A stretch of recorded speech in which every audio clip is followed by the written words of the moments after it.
नागपुर शहर में विमला अपने 2 बेटों और बहुओं के साथ रहती थी। उसकी बड़ी बहू काजल एक गरीब घर की लड़की थी, जबकि उसकी छोटी बहू कनिका अमीर घर से थी, जिस वजह से कनिका अपनी सास की लाडली थी। बार त्योहार पर कनिका के घर से खूब सामान आता था, जबकि बेचारी काजल के यहाँ से कुछ नहीं आता था, जिस कारण विमला और उसकी छोटी बहू कनिका काजल को दिन रात परेशान करती थी।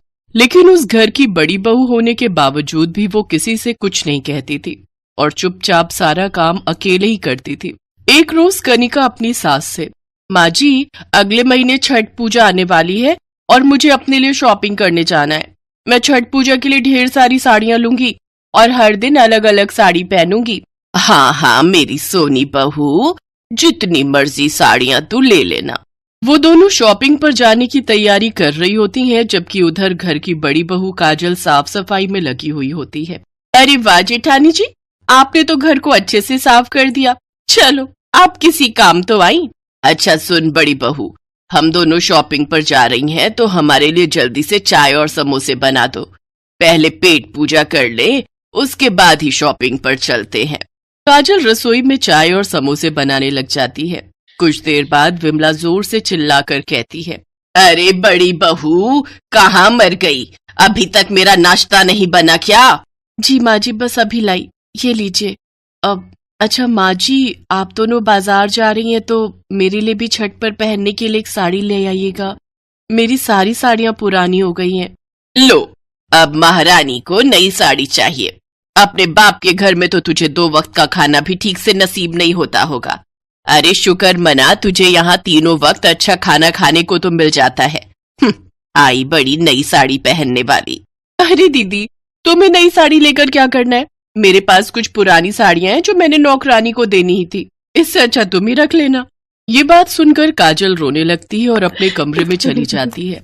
मोहित को भी ये सब सुनकर अच्छा नहीं लगता, लेकिन वो अपनी माँ के सामने कुछ नहीं कह पाता और चुपचाप अपने कमरे में चला जाता है और काजल को चुप करवाता है। अगले दिन मोहित अपनी पत्नी काजल के लिए 2 नई साड़ी लेकर आता है, जिन्हें देखकर काजल बहुत खुश होती है। तभी उसकी सास उसे आवाज देते हुए कहती है, काजल, अरे ओ काजल। जी माँ जी। कहाँ मर गई थी?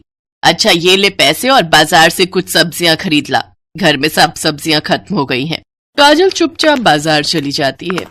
रास्ते में रोड क्रॉस करते वक्त एक ट्रक उसे टक्कर मारकर चला जाता है। उसे जल्दी से अस्पताल पहुंचाया जाता है। डॉक्टर साहब, काजल ठीक तो हो जाएगी ना? देखिए इनके पैरों में बहुत गहरी चोट आई है, जिस वजह से ये अब कभी भी चल फिर नहीं सकती। ये बात सुनकर काजल रोने लगती है। 3 दिन बाद मोहित उसे घर लेकर आ जाता है, जिसे देखकर उसकी माँ उससे कहती है, अरे बेटा, इस अपाहिज को तू घर क्यों ले आया? अब ये किसी काम की नहीं रही, सिर्फ मुफ्त की रोटियां ही तोड़ेगी। इससे तो अच्छा होता इसे किसी आश्रम में छोड़ आता। मोहित बिना कुछ कहे काजल को अपने कमरे में ले जाता है। ऐसे ही कुछ दिन बीत जाते हैं। एक रोज, माँ जी मैं तो कहती हूँ जेठ जी का दूसरा ब्याह करवा दो, नहीं तो उनकी सारी जिंदगी इस अपाहिज की देखभाल करने में ही गुजर जाएगी। तू सही कह रही है बहू, मैं कल ही मोहित से इस बारे में बात करती हूँ। अगले दिन सास अपने बेटे मोहित से, बेटा मेरी बात तो तू अब दूसरा ब्याह कर ले और अपाहिज को किसी आश्रम में छोड़ा। माँ, काजल मेरी पत्नी है, मैं उसे ऐसे ही नहीं छोड़ सकता। लेकिन धीरे धीरे अपनी पत्नी की हालत देख अब मोहित का मन भी अपनी पत्नी से हटने लगा और उसे ऑफिस की एक लड़की पसंद आ जाती है। अब वो ज्यादातर समय ऑफिस में ही बिताने लगा। इधर काजल की सुध लेने वाला कोई नहीं होता। वो बेचारी भूख से तड़प रही होती है। तभी वो अपनी देवरानी को आवाज लगाते हुए कहती है, कनिका, मुझे बहुत भूख लगी है, आज ये ना जाने कहाँ रह गए, तुम मुझे खाना लाकर दे दो।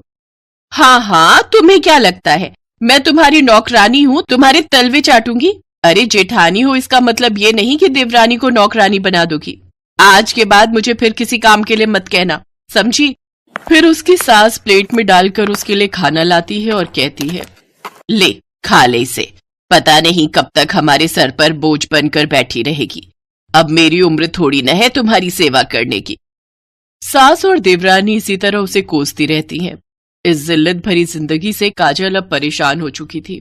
उधर देर रात मोहित शराब के नशे में घर पहुंचता है और अपना सामान पैक करके घर छोड़कर जाने लगता है।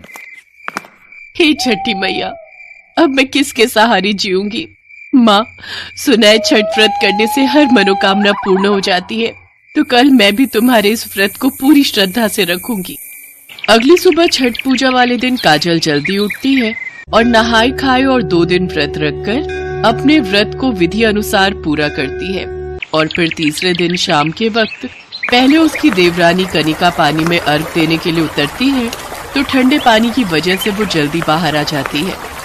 ना बाबा ना, मैं तो नहीं चाहती, इस नदी में कितना ठंडा पानी है, मुझसे तो नहीं होगी ये पूजा वूजा।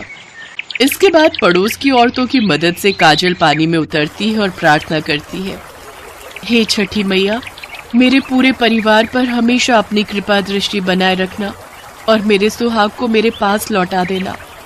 अपनी अपाहिज बहू की ये भक्ति देख उसकी सास को अपनी गलती का एहसास हो जाता है। मेरी बड़ी बहू अपाहिज होकर भी पूरी श्रद्धा से ये व्रत अपने परिवार की भलाई के लिए कर रही है, और एक मैं थी जो उसे हमेशा गलत समझती रही। कुछ देर पानी में रहने के बाद अचानक काजल के पैरों में जान आ गई और वो बिना किसी सहारे के खड़ी हो गई। ये चमत्कार देख सब हैरान थे। काजल की सास और उसकी देवरानी को भी अपनी गलती का एहसास हो चुका था और वो काजल से अपने किए की माफी मांगते हैं। अब उन्हें समझ आ गया था कि काजल छठी मैया की सच्ची भक्त है और उसकी सच्ची भक्ति और श्रद्धा की वजह से ही माँ का आशीर्वाद उस पर बरसा है।